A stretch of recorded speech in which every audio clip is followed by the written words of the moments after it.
Boa noite, boa tarde, bom dia, seja na hora que você estiver ouvindo isso. Está começando mais um episódio do Entre Sumários Cast. E hoje nós vamos falar sobre alguns dos vilões mais assustadores que nós conhecemos e recomendar alguns filmes. Agora roda a vinheta. Se levar a sério virou piada. Muito hot, vocês não estão entendendo, eu leio muito. Vocês acham que isso é ruim? Pois eu vou falar de uma coisa que é pior ainda, gente. Eu me sentindo pessoalmente atacada nesse podcast. I'm so sorry! Eu acho que mais do que erro da personagem foi erro da autora, assim, tipo, por quebrar o clima que ela estava construindo na história. Esse podcast faz parte da iniciativa O Podcast é Delas. Saiba mais em opodcastedelas.com.br.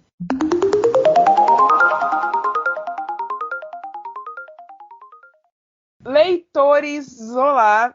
Então nós estamos aqui hoje para repetir a ideia da nossa tag de um livro / um filme. Só que hoje nós vamos fazer a edição terror para poder acompanhar o segmento da nossa maratona de Halloween.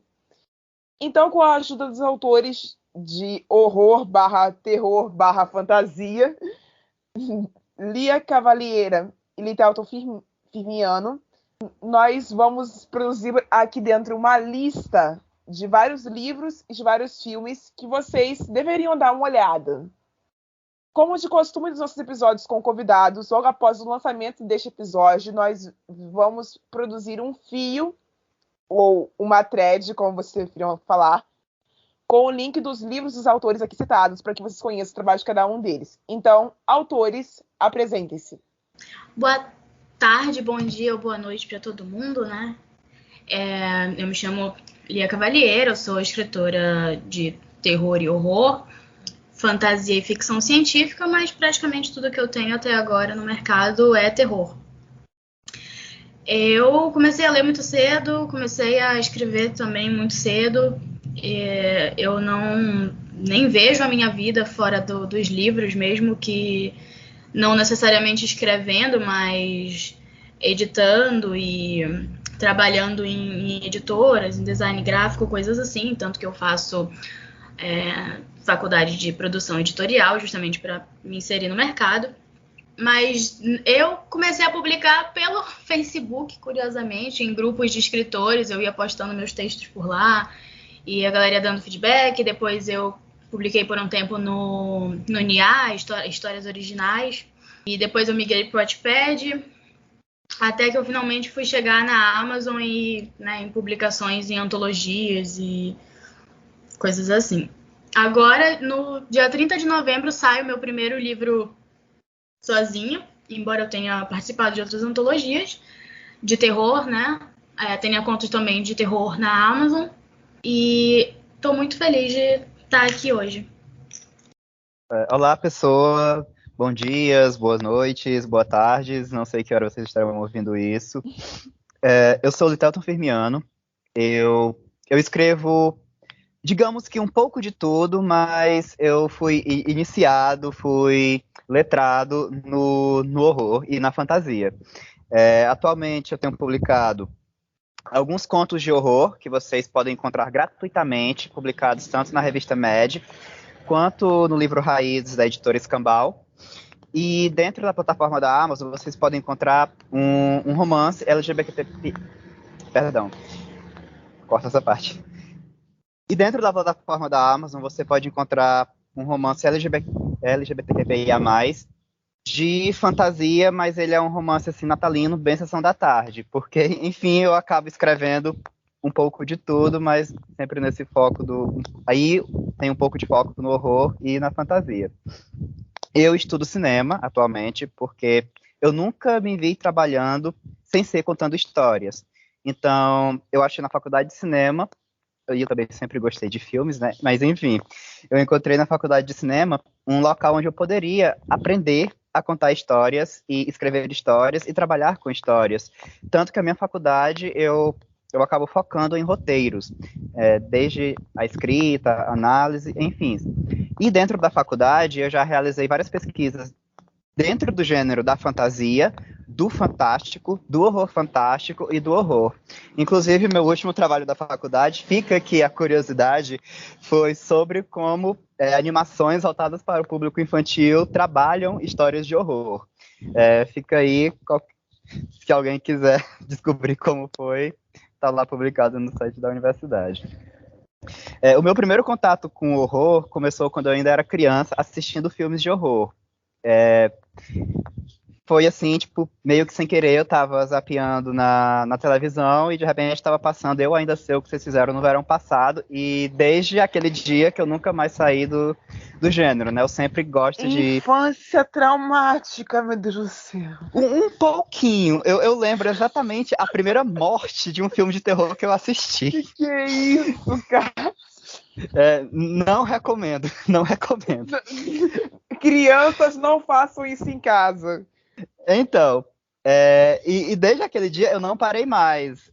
Foi dali pra Premonição 3, o melhor da saga, inclusive, pra Navio Fantasma e por aí vai. Zé do Caixão, obviamente o líder do horror aqui, tipo, foi, né? E enfim, desde então não parei mais. Então, quando eu cheguei na biblioteca da escola, quando eu, tipo, fui começar a ler livros maiores, eu fui pegar logo, tipo, livros que pareciam livros de horror, como, por exemplo, o livro da Helena Gomes, Assassinato na Biblioteca. Crianças podem ler Assassinato na Biblioteca. Jovens adultos podem ler Assassinato na Biblioteca. Tá liberado, aquela idade, assim, 12+. E, da Helena Gomes, eu fui parar no Stephen King com menos de 14 anos. Meu primeiro livro do King foi Carrie. E desde então também não parei mais. Crianças, não façam isso em casa. E desde então não parei de ler Stephen King, Clive Barker, enfim, grandes nomes da literatura do horror. E por isso não foi surpresa nenhuma que eu acabei trabalhando, escrevendo e criando histórias que mexam com horror. Sejam de uma forma mais leve, tipo... por exemplo, na fantasia que eu vou lançar agora em janeiro ou fevereiro, fica aí meu vem aí, apesar de ser uma fantasia urbana, tem elementos do horror. Ou seja, um elemento de horror mais forte, que é algo que eu estou planejando para a galera que gosta muito de Elite, de histórias assim com adolescentes enfurnados em um local muito estranho, sem a presença dos pais. Eu estou preparando uma coisa para o Halloween do próximo ano, fica aí a dica. E é isso. Minha voz, eu já estou careca de saber, porque eu estou apresentando esse programa há 2 anos. Então, eu sou a Rai. Eu, além de apresentar, dirigir, fazer roteiro e lançar episódio deste podcast, sim, eu faço tudo praticamente sozinha, esses passos todos. Eu escrevo horror e suspense. Eu tentei escrever fantasia, mas eu não fui bem sucedida nisso. E o meu único livro de fantasia ficou lá encostado, natimorto. Faz uma fantasia de horror, venha pro lado da fantasia de horror. Eu vou tentar ir para esse canto aí um dia, se o tempo me permitir. Eu estudo direito, que é um negócio que não tem nada a ver com o que eu escrevo, basicamente falando. Mas eu fui pro direito por razões alheias à minha escrita, porque escrever nunca foi o meu sonho. Mas escrever foi sempre um alívio. Então, como busca de alívio, eu escrevo sobre pessoas sendo assombradas, pessoas sendo esfaqueadas, porque eu não sei escrever sobre outra coisa, não sei escrever sobre a dor e sobre o medo. E eu vou lançar um conto de suspense adolescente, eu diria, que se chama Som, Sangue e Rosas, no dia 31 de outubro desse ano ainda. Que é basicamente isso que o Litalto falou, é um conto sobre adolescentes em um local. É uma história que, se eu continuar falando, eu vou dar muito spoiler, então eu vou passar para o próximo bloco e vou começar logo com a lista antes que eu perca tempo. Vamos começar a nossa lista de livros e listas de filmes a serem recomendados para que vocês assistam aí na casa de vocês ou leiam em um futuro próximo. E hoje eu vim falar de um queridinho, não só meu, mas de muita, muita gente. Eu tô falando de O Iluminado, que é um dos livros do Vovô King mais comprados até o dia de hoje, que conta a história de um homem chamado Jack, que foi convidado para trabalhar como caseiro de inverno em um hotel chamado Overlook. E ele fica isolado lá dentro deste hotel durante um bom tempo com a esposa e com o filho dele, que se chama Danny. O Danny, que é uma criança de, eu acho que uns 6 anos, se eu não me engano, eu não lembro direito a idade dele, mas eu sei que ele é uma criança bem nova. Ele é atormentado por visões paranormais, que também poderiam ser classificadas como parte de uma doença mental, porque o menino tem outros sintomas estranhos, como desmaios, crises respiratórias e etc. Mas, enfim, o Jack, que é o pai, que é um escritor, ele está sofrendo de um bloqueio criativo imenso. Então, por isso, ele fica muito nervoso, geralmente. Ele fica muito irritado, geralmente. Daí ele parte uma busca para entender os segredos que existem por trás de algumas coisas estranhas que o filho dele vê e outras coisas mais estranhas ainda que acontecem dentro do hotel, para ver se esses tipos de coisas trazem alguma inspiração para que ele consiga voltar a escrever. Só que, apesar de todo esse esforço que ele faz, ele não consegue escrever de jeito nenhum. A frustração dele interna começa a crescer com uma velocidade muito grande, ele enlouquece e passa a oferecer perigo para si mesmo e para a família dele. Iluminado me assusta por um motivo muito simples, e esse é o resumo mais curto, com a menor quantidade de spoilers que eu consigo dar sobre esse livro para não estragar a esperança dos futuros leitores. É uma história densa, cheia de acontecimentos triviais, com interpretações aleatórias, que são super diferentes, e cheia de cenas impactantes.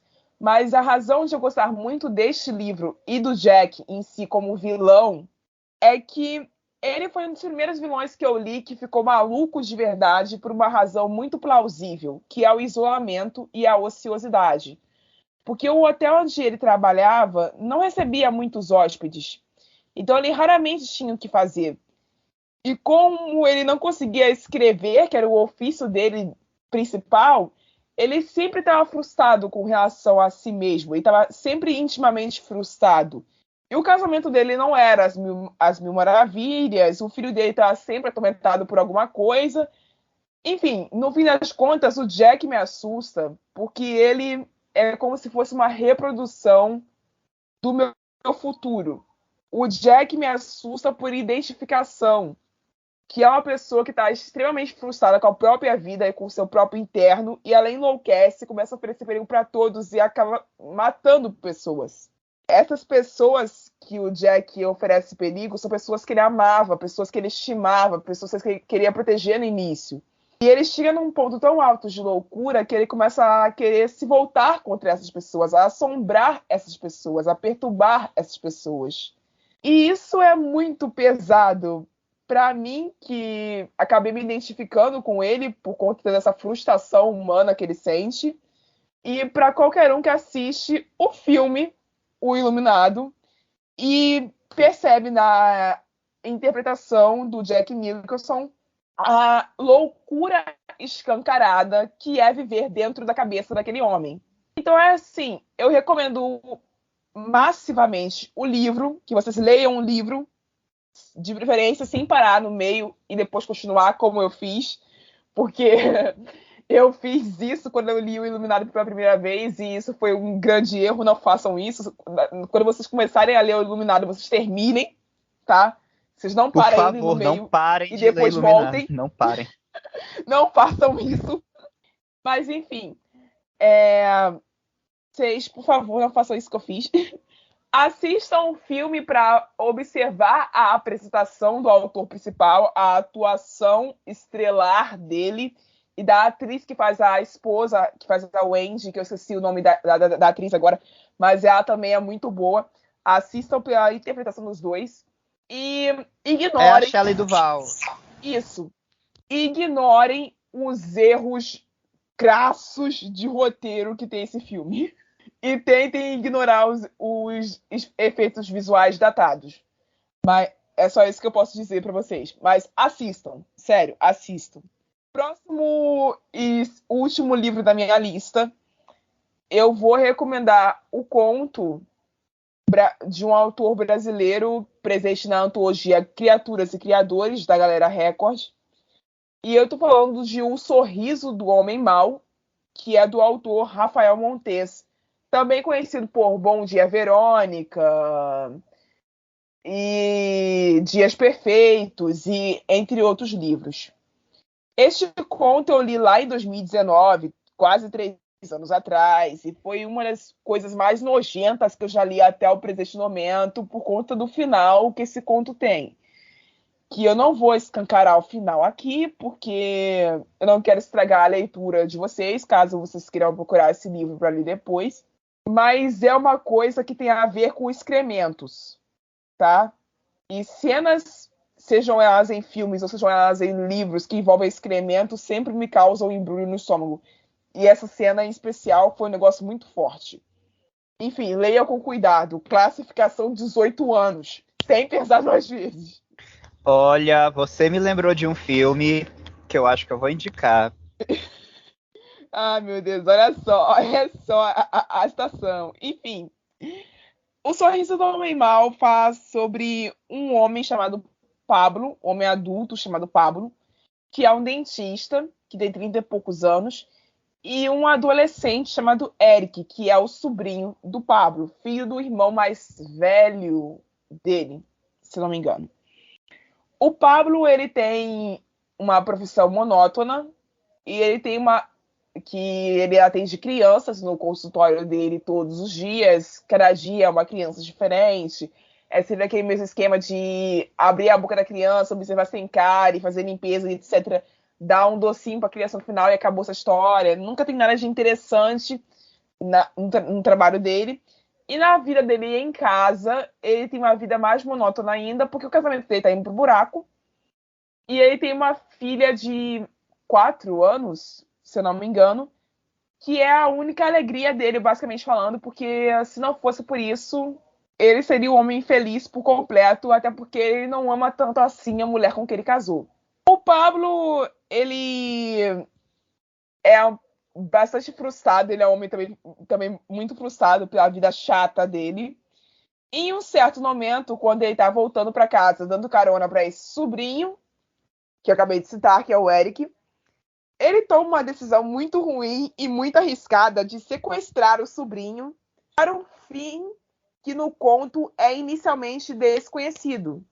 Porque o conto te diz que ele está sequestrando essa criança, esse adolescente, que tem 15 anos, mas ele não te diz o porquê que ele está sequestrando esse adolescente. Você entende primeiramente que o sequestro só está acontecendo porque a vida do Pablo é chata e ele queria adrenalina para a vida dele. Então ele sequestra o sobrinho conseguir essa adrenalina. E isso é muito ridículo pra gente no início, mas depois, com o caminhar da história, você vai entendendo por que isso aconteceu.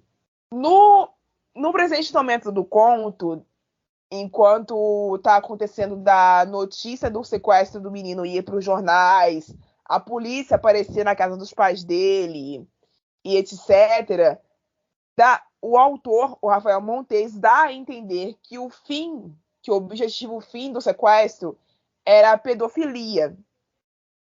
Mas eu garanto a vocês que não é isso. Que ele só dá a impressão de que vai ser isso, mas não vai ser isso que vai acontecer.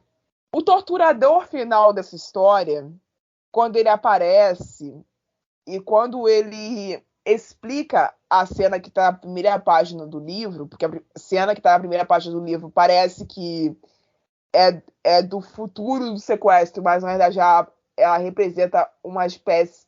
Quer dizer, parece que a cena que está na primeira página do livro é o presente, aí depois eles vêm explicando o passado, e aí você pensa, agora é o futuro. Não, o futuro que vai vir após essa explicação sobre o passado é o mesmo futuro apresentado na primeira página, e você tem que fazer essa reconexão. Que esse conto é contado de uma maneira... O tempo se passa de uma maneira estranha. O Rafael Montes fez esse tipo de inversão que eu não consegui entender até o dia de hoje o porquê, mas funcionou. No fim das contas, o torturador do final desse conto, o torturador que aparece no final desse conto, ele faz uma reviravolta contra o personagem principal, que é grandiosa e é extremamente nojenta. E dá um certo prazer sádico aos que verdadeiramente entenderam o propósito final da tortura dele. E um filme que faz isso muito bem, é Doce Vingança, de 2010. Doce Vingança, eu acho que todo mundo que tá ouvindo esse episódio conhece a história desse filme, não é possível. Desculpa, pra mim não é possível que vocês não tenham assistido esse filme. Uma menina chamada Jennifer, ela vai morar numa casa que é basicamente isolada do resto do mundo. Pra quem não se sabe, ela simplesmente foi morar lá. E aparece um número de homens, acho que 5 caras, sequestram ela, estrupam ela coletivamente, sodomizam ela e deixam ela trancada no cativeiro durante dias pra morrer praticamente. Ela consegue fugir e quando ela consegue fugir, voltar pra casa e se recuperar dos ferimentos, ela, ao invés de mudar de cidade e esquecer o que houve, obrigada, Lia, eu não lembrava disso. Ela é uma escritora e ela foi lá para escrever um livro novo. Eu não lembrava desse detalhe, gente. Eu não lembrava que ela era escritora. Realmente, faz muito tempo que eu assisti esse filme. Enfim, isso que ela volta para casa, se recupera dos ferimentos e, ao invés de mudar de cidade, sumir de novo e etc., ela volta pro local onde ela foi mantida em cativeiro e sai torturando todos os homens que fizeram aquilo com ela. Ela sai torturando todos os homens que fizeram aquilo com ela, fazendo coisas horrorosas com eles. São cenas viscerais, cenas muito explícitas. Nenhuma cena tem cortes que ajudam você a engolir o que está acontecendo. Mas, no fim das contas, você entende que o que a Jennifer está fazendo é algo como uma vingança justa pelo que aconteceu com ela. E fica a critério seu decidir se esse formato de justiça deveria ser empregado no nosso mundo real ou não. E a Lia tá me dando mais uma informação aqui que tem um original desse filme que é de 78, que é mais antigo ainda. Mas eu recomendo o de 2010, que é tão bom quanto e é mais fácil de vocês encontrarem para assistir. Porque o de 78 vai ser mais difícil de vocês conseguirem garimpar até encontrar. É isso, gente. Encerrei minha fala. Lia, sua vez. Gente, Desculpa interromper, é só que pra achar mais fácil o de 78, o nome dele não tá como Doce Vingança, tá como A Vingança de Jennifer. Boa. O livro que eu escolhi falar foi um dos livros, assim, que me marcou muito por vários motivos. Eu gosto muito de terror psicológico. Eu gosto de terror no geral, mas terror psicológico é, assim, a minha maior paixão dentro do terror. E teve um livro que simplesmente me deixou, assim, estupefata. Não por ele ser super violento, não por ele ser algo muito uau, eu diria assim, mas eu gosto muito de maldições que vêm e que você escolhe receber esta maldição, digamos assim. O livro que eu queria falar é sobre o Rei de Amarelo, né, que conta sobre um livro chamado Rei de Amarelo. Tem um livro dentro do livro que se chama O Rei de Amarelo, que é uma peça de teatro que foi banida, né? São livros... ele vem de uma seleção de livros que eram feitos em capas amarelas ali no final... ali no século XIX. Ali no século XIX. E aí esses livros que tinham essas capas amarelas, né, porque o amarelo nesta época significava doença, aquele amarelo mais escuro, né, doenças, significava pecado, coisas ruins. Então, livros de capa amarela eram livros banidos. E aí existe uma lenda sobre este livro chamado O Rei de Amarelo, que é uma peça de teatro, e que supostamente quem lê essa peça de teatro enlouquece. E aí tem vários, né, interessados no livro, procurando esse livro em todo canto. E o Rei de Amarelo é um livro de contos de pessoas que leram o Rei de Amarelo.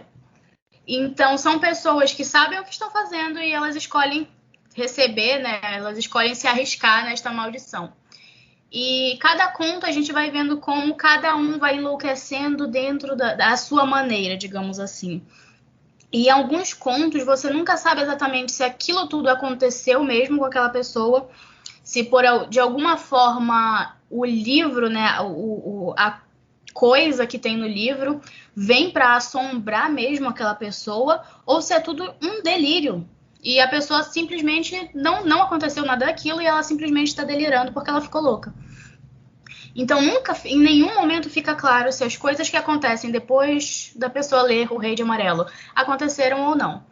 E eu sou, assim, apaixonada por essa temática, né? Acontece também uma coisa mais ou menos parecida em outras obras, como A Menina Submersa, o próprio Chamado, né? As pessoas também assistem a fita, por exemplo, porque querem e tudo mais. Então, eu gosto muito dessa temática. E, assim, eu não tenho como resumir todos os contos aqui, porque são várias pessoas, mas a ideia geral eu acho que foi pega. Os 2 filmes que eu queria falar sobre, inclusive um eu já até comentei, né, que é o próprio Chamado, que é justamente sobre essa fita, né, que pessoas assistem uma fita amaldiçoada, tem uma lenda de que quem assiste essa fita, depois de 7 dias morre, né, recebe uma ligação dizendo que você tem 7 dias e aí após 7 dias você morre aparentemente de ataque cardíaco, de susto. E então tem essa investigadora, que a sobrinha dela morreu por isso, e ela vai começar a pesquisar o porquê que isso aconteceu e enfim, né, tem toda essa investigação. E o outro filme que eu queria falar também, na verdade, eu vou falar sobre A Entidade, eu vou trocar meu filme aqui. O segundo filme é A Entidade, que é sobre um escritor que ele se muda para uma casa em que houve um crime muito brutal, né? E ele está investigando uma linha de crimes que... ele é um escritor de crimes reais e tudo mais.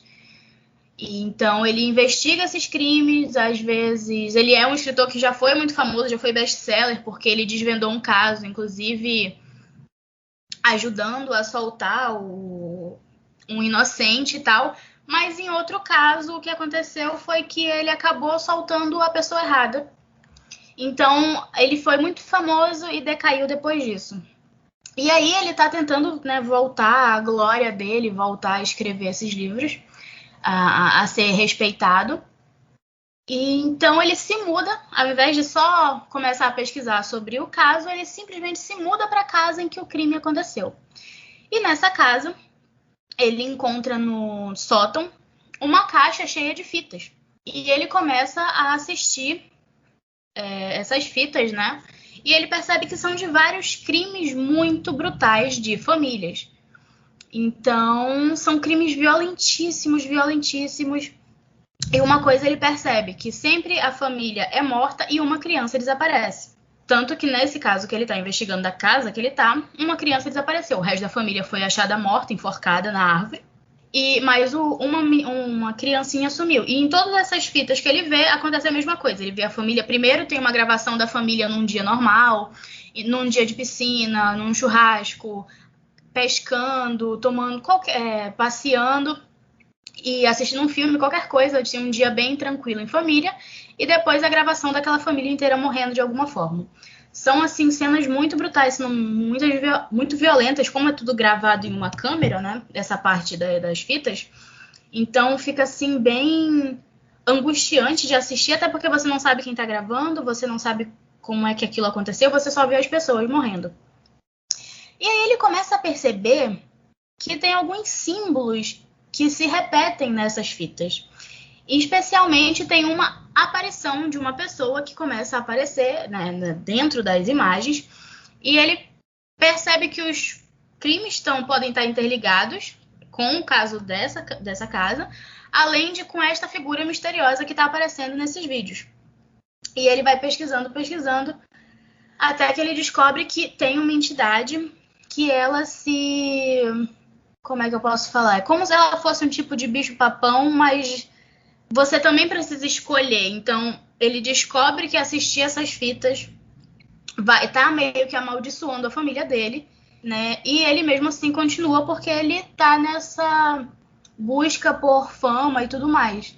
Eu não quero contar o resto, né? Eu quase contei o filme, contei metade do filme, não quero contar o resto, mas é um filme maravilhoso também e tem a mesma temática de... Tem uma maldição, a pessoa descobre sobre essa maldição e ela escolhe entrar nessa maldição por algum tipo de desejo ou ambição, ou... Enfim, por qualquer que seja o motivo, a pessoa escolheu fazer aquilo e, né, quando as consequências chegam, nem sempre queremos lidar com elas. É isso.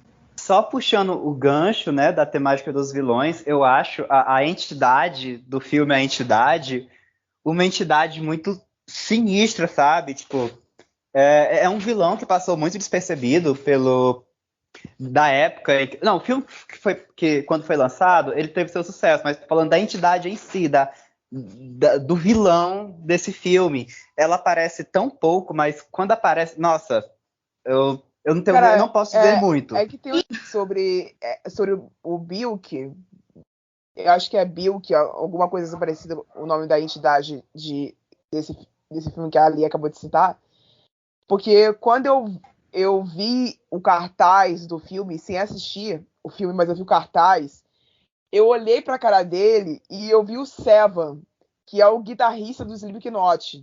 Quem é fã de rock new metal sabe de quem que eu tô falando. O Sevan é o número 7 e ele usa uma máscara que, estranhamente, não sei o porquê, é muito similar à máscara da entidade desse filme.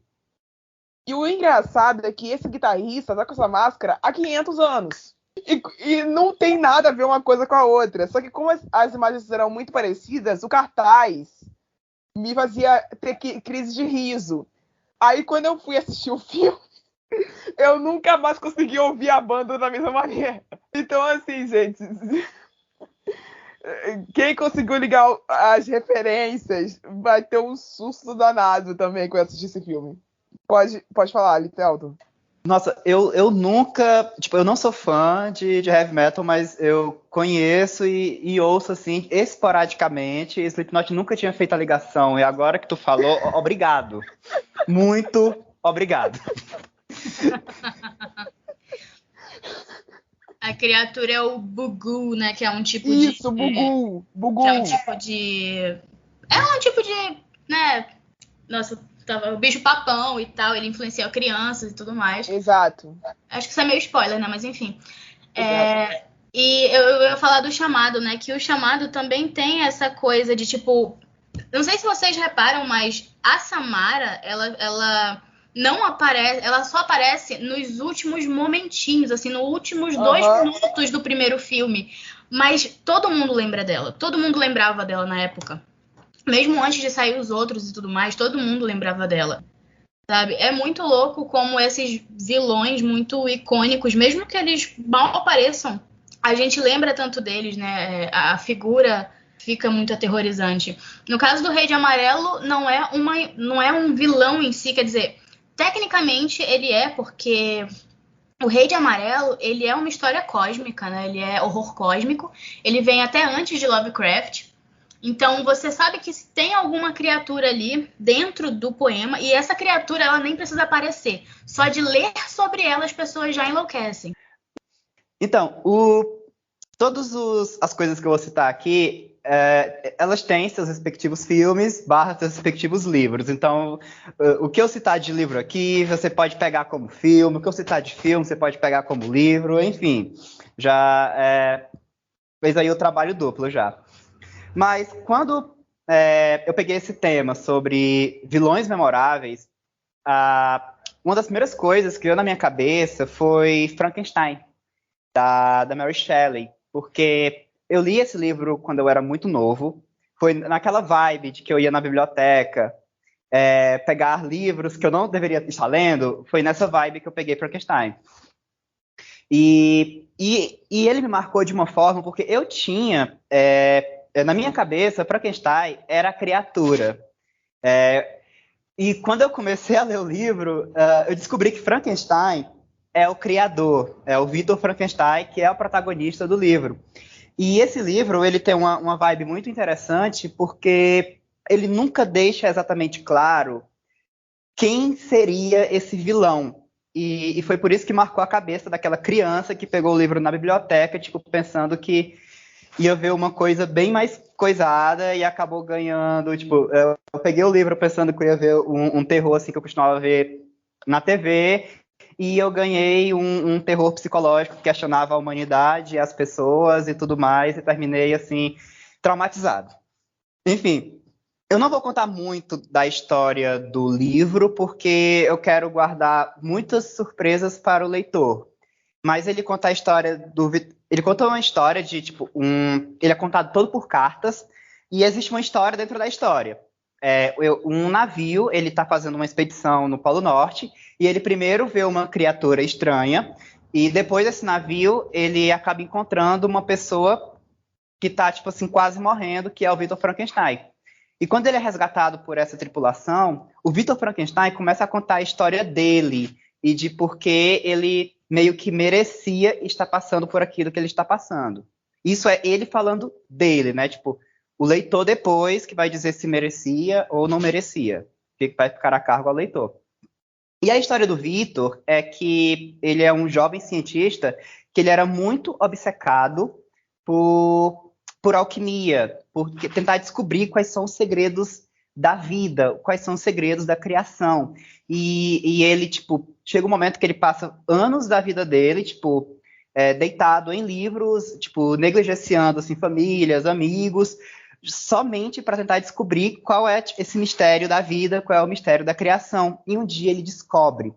E quando ele descobre, ele cria essa criatura, que no livro ela nunca é chamada de Frankenstein, mas por causa dos inúmeros filmes assim que chegou pra gente, que a grande maioria não é uma adaptação fiel do livro, inclusive é um sonho, tipo, uma adaptação super fiel do livro Frankenstein, mas não existe mais ou menos assim. Enfim, a gente acaba pegando como se a criatura fosse chamada de Frankenstein, mas não é. É chamada sempre de a criatura, às vezes o Victor chama ela de demônio, mas enfim, ele acaba criando essa criatura.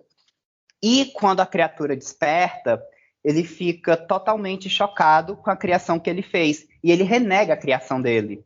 E ele simplesmente abandona a criatura.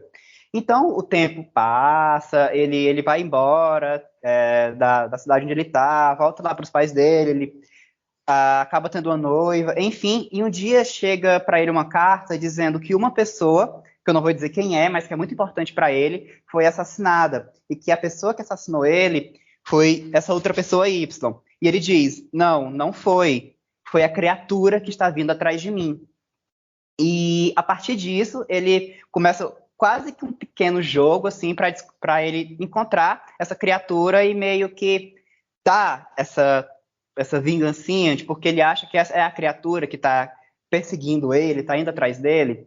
Só que o pulo do gato do livro da Mary Shelley, que é a coisa que ficou tipo, mais marcante para mim, é que chega um momento em que criador e criatura se encontram. Isso não é um spoiler, isso está mais ou menos ali na metade do livro. O livro não é tão grande assim, e eu não vou contar o que acontece depois disso. Mas quando acontece o encontro do criador e criatura, a criatura, ela conversa com ele porque ela super sabe falar, é super eloquente, super alfabetizada, tipo, ao contrário daquele filme famoso que a criatura não fala. Mas, enfim. E ela começa a contar a história dela. Então, a gente vai ter a história dentro da história dentro da história. E na história dela, a criatura diz que ela se sentiu super rejeitada por quem a criou. E nisso ela passou a procurar outras pessoas para encontrar esse amor.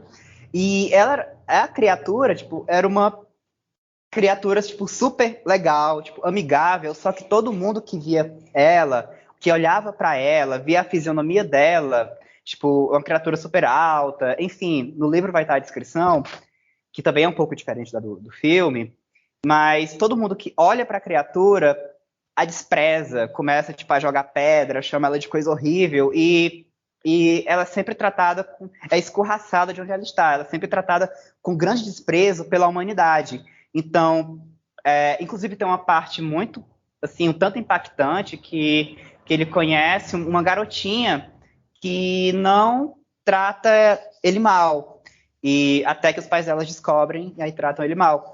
E ele ficou revoltado com a humanidade, porque por que ele se pergunta por que eu trato essas pessoas com bondade e elas me tratam com tamanha rejeição? O que é que eu fiz? É só por eu ser quem eu sou? Então, se eu sou assim, a culpa é sua, Victor Frankenstein, que me criou e que me renegou.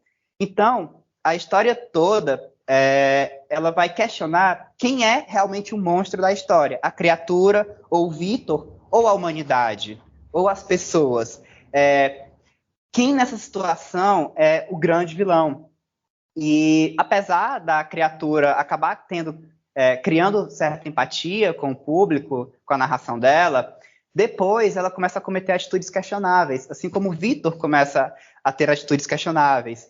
E o livro acaba ficando assim, tipo, impossível de largar do que vem acontecendo depois, apesar de ser uma linguagem assim, um tanto rebuscada, até pela época em que ela foi escrita, mas que ele vai deixar para o leitor aquela questão, tipo, se todo mundo é capaz de ser bom e ser mal ao mesmo tempo, então quem seria o vilão?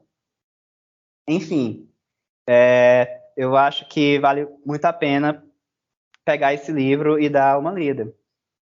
Aí, outro livro que, na verdade, não é bem um livro, ele é uma novela de tamanho de páginas, aqui, tamanho de editoriação, mas que também é chamada de conto, que é um conto do Stephen King chamado Aluno Inteligente. Quando eu peguei esse tema, tipo, de novo, vilões memoráveis, eu pensei tipo, em vários vilões do Stephen King, que são pessoas desgraçadas, que são pessoas horríveis. Tipo, cheguei a pensar, tipo, hoje tá no Big Jim, Sob a Redoma, que eu acho que é um dos piores vilões, assim, que eu já tive o prazer de ler. Mas eu queria pegar algo mais desconhecido mesmo, porque tem muita coisa que a gente não conhece, mas que é muito bom. E eu peguei o Aluno Inteligente, que, apesar de ser chamado de conto, até pelo próprio Stephen King, ele tem mais de 200 páginas, ele tem 250 páginas, então não sei que tipo de conto é esse. Os contos que tem mais de 200 páginas. Mas, enfim. E ele vai contar... ele vai ter um pouquinho... como eu posso dizer... Todo mundo... Os protagonistas, eles são realmente vilões aqui nesse caso. Só que acontece uma espécie de construção dessa vilania deles. Vou explicar. Conta a história do Todd, que ele no começo da história ele tem 13 anos, mas o livro/conto se passa durante vários anos dele, de 13 anos, que ele é obcecado pela Segunda Guerra Mundial. Ele pegava tipo, revistinhas sobre a Segunda Guerra Mundial e ficou muito obcecado com aquelas histórias. E histórias assim, do que ele estava vendo. E um dia ele encontra uma foto que ele reconhece uma pessoa que mora ali pelo bairro dele, que é o Arthur Denker. E ele reúne todos esses fatos, ele quer ser detetive particular, e ele acaba reunindo vários fatos para provar que o Arthur Denker, na verdade, era o Dusander, um oficial nazista que trabalhou diretamente nos campos de concentração. Aí, qual a primeira coisa que ele pensa, quando ele pega todos esses fatos para ele? Eu vou falar com ele, para ele me contar as histórias do campo de concentração. Então, você já vê que o Todd, com 13 anos, já não é uma pessoa, assim, muito legal, sabe? Porque, tipo, ele chega na casa do Dusander e ele tá tão, tipo, quer tanto falar com o Dusander sobre essas coisas que ele passa exatamente 71 segundos da vida dele apertando uma campainha. Imagine uma campainha, com alguém com o dedo na campainha por 71 segundos. É uma desgraça. E isso logo na abertura do livro. Enfim, aí ele reúne essas provas e diz para o Dusander que se ele não contar as histórias do campo de concentração para ele, ele vai denunciar o Dusander. E os dois, eles começam a ter uma espécie de jogo entre eles. Entre, tipo, o Dusander, que ele queria, tipo, ele já é muito velho, ele tem mais de 70 anos, ele já estava esperando, assim, ele diz que estava esperando, basicamente, só morrer em paz, ele acaba tendo um gatilho que ele desperta tudo que ele era durante os campos de concentração. E o Todd começa a ficar cada vez mais obcecado pelo Dusander e o que ele fazia nos campos de concentração. Os dois personagens, eles não é que eles são questionáveis, eles não é para você questionar, porque eles são ruins mesmo, eles são ruins de verdade. E só que a forma como o conto ele é escrito, as coisas vão passando, cria uma espiral tão grande que eles começam, a vilania deles começa a despertar de um grau mais baixo, e aos poucos ela vai crescendo, crescendo, crescendo, até chegar a um estopim nessa história. E vai ficar, tipo, bem fácil para o público saber por que o título do conto é Aluno Inteligente. vale a pena dar uma lida, tipo, apesar de ter 200 e tantas páginas, dá para ler rapidinho. E ele é bem viciante, a forma como o Todd, principalmente o Todd, é construído de uma forma bem viciante, tipo... e ele também tem um filme que ele é protagonizado, inclusive, pelo Ian McKellen, né? Enfim, ele não fez muito sucesso. Ele fez o Magneto e ele fez o Gandalf. Então, assim, e ele fez o Gandalf. Pois é. O Ian é um gênio. Exatamente. Ele é ótimo. Tipo, antes do Gandalf colocar pessoas para para jogar um anel dentro do vulcão, ele estava ensinando coisas nazistas para uma criança de 13 anos. Um gênio. Enfim, e por último, um filme que foi o filme que quando a Rai, ela falou sobre essas coisas meio escatológicas, logo me veio um filme que pegou muito na minha mente, porque ele trabalha justamente um pouco desse tipo de história que eu estou trazendo aqui hoje, né? Tipo, de humanos, situações que tornam os humanos vilões. E eu lembrei de Salò, do Pasolini, o filme Salò, ou 120 Dias de Sodoma. Meu Deus do céu. E não resta dúvidas de que a humanidade é uma grande vilã memorável quando você assiste esse filme. Sim, porque sim. Eu não vou dar muitos spoilers sobre esse filme, mas se passa durante um regime fascista da Itália, em que os fascistas eles pegam adolescentes de por volta de 16 anos e levam para uma espécie de mansão um tanto isolada. E a partir disso, esses fascistas eles escravizam, torturam, abusam desses adolescentes das formas mais gore possível. Eu não tenho outra palavra para isso, a não ser gore. Então, ele é um filme que você tem que ter um pouquinho de estômago para assistir. Tem o livro do Marquês de Sade, inclusive foi daí que veio... Para vocês terem ideia, foi a partir do Marquês de Sade que criou-se a palavra sadismo. Então, é isso que eu estou indicando para vocês. Desculpa. Enfim, e esse filme, como um todo, ele marca bastante você. Ele é bem memorável e deixa bem claro como a humanidade, quando você dá poder para um certo grupo de pessoas, como elas conseguem ser muito horríveis e todo mundo fecha os olhos para isso.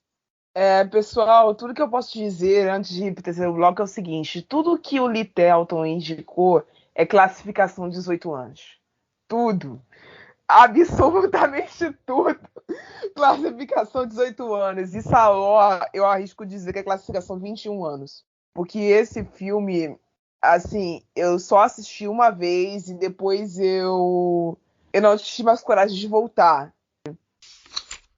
O que a gente pode dizer que é essencial para construir um vilão que seja especialmente assustador? Que agora nós vamos falar como autores dentro desse negócio. Olha, primeiro, antes de ir para a tua pergunta, eu só quero dizer que das coisas que a Lee indicou, tipo, pessoas que pegam coisas sabendo que são amaldiçoadas e vão lá ver do mesmo jeito. Então, tipo, eu, por exemplo, com Salò, eu sei que a coisa vai ser horrível, mas eu vou lá e pego para ver. Então eu seria a pessoa que ia ler o Rei Amarelo, ia ser a pessoa que ia ver as fitas que eu não deveria ver. Enfim, eu seria muito lascado. Ele ia terminar morto ou louco ou os dois. Eu 100% faria isso. Eu vivo falando pra todo mundo que eu seria a pessoa que morre primeiro em filme de terror. Porque eu escuto qualquer coisa, eu vou revistar a casa todinha. Vocês têm problema, galera. Eu vou. E, tipo, eu sou muito essa pessoa. Falando assim, amaldiçoado. Lá vai eu indo fazer, gente. Porque eu sou curiosa. Não, cara. Uma vez, tipo, a mãe disse, nunca pegue esse livro pra ler, porque ele é amaldiçoado. Eu fui lá e peguei pra ler. Eu não vou citar qual é o livro pra vocês não pegarem pra ler, mas eu já fiz isso na minha vida. É o do São Cipriano? Eu não vou citar o livro. Mas eu fui lá e peguei pra ler. Cara, eu sou muito... E nesse negócio dos filmes pesados, eu assisti tanto filme pesado que pra mim Salò hoje não é tão pesado. Cara, você tá numa vibe muito diferente da minha, então. Sério, Eu não vou. Não, Eu acabei de pensar pelo menos uns 5 filmes mais pesados que falou aqui, mas iria sair do tema. Exato. Não, eu não consigo ir para esse lado. Mas enfim, a gente discute isso em outro momento. Podemos? Podemos. Vai, Lia, você primeiro. O que nós devemos coletar de essencial numa história para escrever um vilão que seja necessariamente assustador? É complicado porque medo é uma coisa relativa e, né, o que assusta cada um varia muito de quando você está assistindo, no momento que você está assistindo, e, enfim, N razões. E o que te assusta no modo geral, né? Mas eu acho que quando a gente está pensando em escrever terror, em escrever um vilão, mesmo que esse vilão seja metafórico ou cósmico, ou que esse vilão seja uma sensação, ou um próprio defeito nosso mesmo, que acaba destruindo a gente, é porque eu acho que o medo em si, ele tá muito voltado para as coisas mais primais do ser humano, né? O medo em si, sozinho, já é uma coisa muito primal do ser humano. É um instinto básico de sobrevivência da espécie. E eu acho que um grande vilão, ele é aquele que tem uma presença tão marcante, tão dominadora sobre o personagem, sobre as ações dele, que você sente quase que não tem escapatória dele. Que não é por decisão burra de personagem, que não é por qualquer... Não tem... É como se ele fosse inevitável, digamos assim. É como se ele fosse muito maior e muito... Quando você tem que lutar contra ele, você tem que ultrapassar tanto as coisas que você acredita, você tem que se ultrapassar tanto o seu limite, que às vezes você tem que se tornar tão monstruoso quanto ele para poder ganhar. Eu acho que, pra mim, esses são os piores vilões, pelo menos. Não sei se ficou confuso, mas enfim... Não, pra mim tá extremamente claro, porque a gente chega aí no complexo do Batman. Ou você morre um herói, ou você vive tempo suficiente pra se tornar um vilão. Mais ou menos, eu diria. É basicamente isso. Mas de certa forma não deixa de ser. O Batman, ele pra mim é um anti-herói, né, que a gente poderia dizer desse comics. E o Batman, ele exemplifica muito bem pra mim o que você precisa pra ter um vilão perfeito. Porque um vilão assustador, pra mim, ele precisa ser o caos em forma humana. Eu tô dizendo isso porque eu gosto muito de trabalhar o caos nas minhas histórias. Caos como atmosfera, o caos como presença inserida no ser humano, ou o caos como sentido de vida. E pra mim, pra um vilão causar susto, pra ele causar um susto que seja memorável logo depois, pra ele fazer seu nome, ele tem que deixar a vida do personagem principal num caos tão grande que seja inevitável o personagem principal tomar qualquer decisão sem pensar 2 vezes. Ou pelo menos é esse tipo de vilão que mais me assombra. Quando ele fica tão perturbado pela ideia de que o outro está presente, de que o outro pode vir a estar presente, que ele não consegue tomar qualquer decisão de forma impulsiva, porque ele sabe que a qualquer momento aquele monstro pode voltar. E é por isso que eu gosto tanto de demônios. Porque demônios são criaturas imortais. São criaturas sombrias, são criaturas das trevas, naturalmente das trevas, que não possuem chance de redenção conhecida. Até o presente momento da nossa história não se viu nenhum demônio que pode ser redimido. Só Supernatural fez isso e fez muito mal feito. Mas eu não tô aqui para falar dessa série hoje.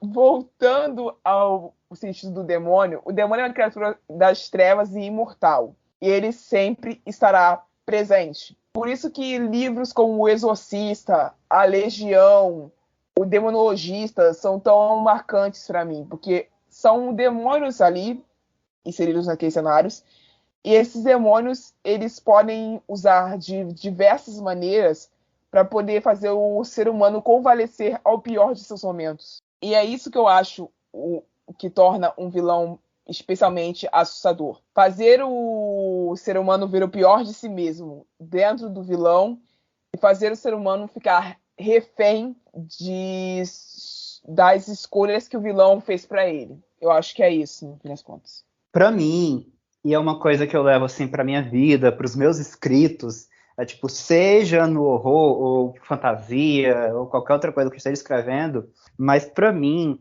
o vilão e mais assim o vilão de horror, né?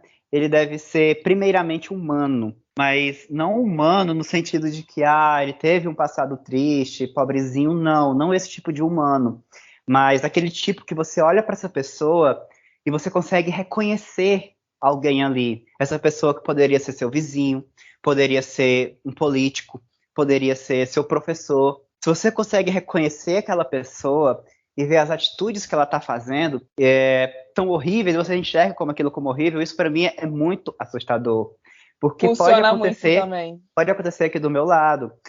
Por exemplo, não à toa, as 3 coisas que eu citei, os personagens eles são primeiramente humanos, mas as atitudes que eles tomam são essas atitudes vilanescas. Por exemplo, o Todd, do Aluno Inteligente. Durante o começo do conto, várias descrições que o Stephen King faz mostram como ele é apenas um garoto de 13 anos. Ele se preocupa com as notas na escola, ele se preocupa em ser uma pessoa boa para os pais, e isso em expressões faciais também, tipo, ele sorrir bobamente, como uma criança sorriria. Enfim, são várias atitudes que ele tem que você consegue ver, tipo, você olha para uma criança de 13 anos e diz, olha, você poderia ser o Todd. E isso torna o Todd uma coisa mais assustadora ainda, porque quando ele entra no espiral que ele vai entrar com o Sander, é que, nossa, ele poderia ser uma criança qualquer. E isso, nas coisas que eu escrevo, eu tento construir um pouco disso. Tipo, nos 2 contos de horror que eu tenho publicados, né, deixando aqui o marketing, mas, e principalmente em Iscariotes, em que o protagonista é uma criança, eu tento tipo, mostrar que as pessoas que estão ao redor daquela criança e a própria criança, eles são isso, são pessoas e são uma criança, mas eles têm atitudes questionáveis que quebrariam essa barreira da humanidade ou não. Porque quem diz que o humano não pode ser desumano é só olhar tipo, para o mundo em que a gente vive. E é isso que torna um vilão bem memorável para mim. É isso que torna o Victor Frankenstein, sua criatura, pessoas, assim por dizer, bem memoráveis para mim. E é isso.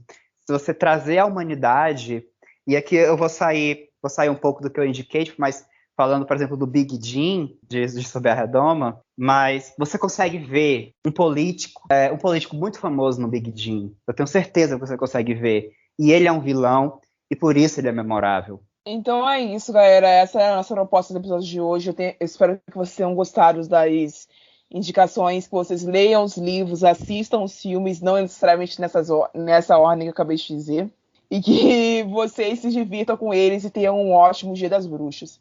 É isso, eu acabei, eu vou embora. Tchau, muito obrigada por terem ouvido e até a próxima. Você ouviu um programa participante da rede Podcast é Delas, uma iniciativa que fornece toda a infraestrutura necessária para mulheres hospedarem e publicarem os seus podcasts. Para fazer parte, entre em contato conosco através do site opodcastadelas.com.br ou através das nossas redes sociais, como @opodcastadelas.